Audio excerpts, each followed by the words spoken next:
जय श्री कृष्णा। प्रिय श्रोताओं, आज आप सुनेंगे गुरु पूर्णिमा पर्व की पावन कथा, जो गुरु के महत्व को दर्शाती है। वे गुरु जो हमें अज्ञानता के अंधकार से ज्ञान के प्रकाश की ओर ले जाते हैं।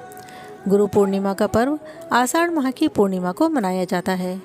ये उन सभी गुरुओं के प्रति श्रद्धा समर्पित करने का दिन है जिन्होंने हमारे जीवन को दिशा दी है, हमारे जीवन में ज्ञान रूपी प्रकाश किया है।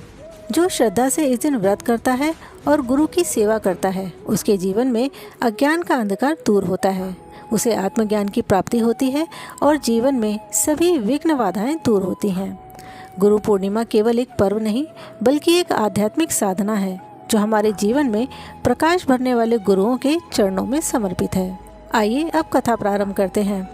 पौराणिक कथा के अनुसार महर्षि वेदव्यास जी को भगवान विष्णु का अंश माना गया है। वेदव्यास जी की माता का नाम सत्यवती और पिता का नाम ऋषि पराशर था। महर्षि व्यास जी को बचपन से ही अध्यात्म में बहुत रुचि थी।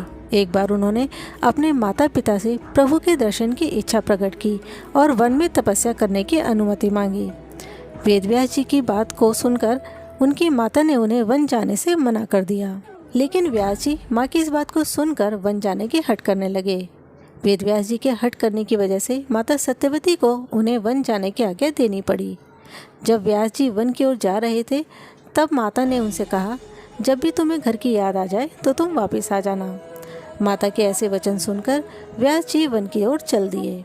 वन में जाकर व्यास जी कठोर तपस्या करने लगे। भगवान के आशीर्वाद से व्यास जी को संस्कृत भाषा का ज्ञान हो गया।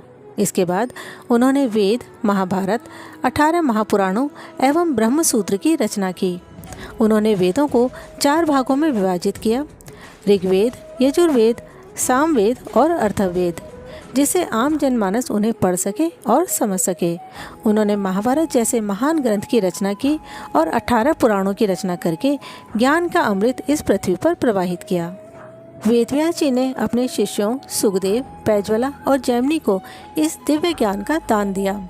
उन्होंने इसे आगे बढ़ाया।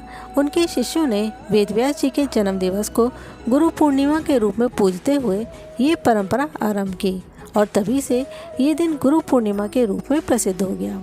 आज भी उन्हें गुरु पूर्णिमा के दिन प्रथम गुरु के रूप में याद किया जाता है। मान्यताओं के अनुसार जो कोई भी इस दिन व्रत करता है और गुरु की सेवा करता है, उसके जीवन से अज्ञान का अंधकार दूर होता है, उसे आत्मज्ञान की प्राप्ति होती है और उसके जीवन से सभी विघ्न बाधाएं दूर होती हैं।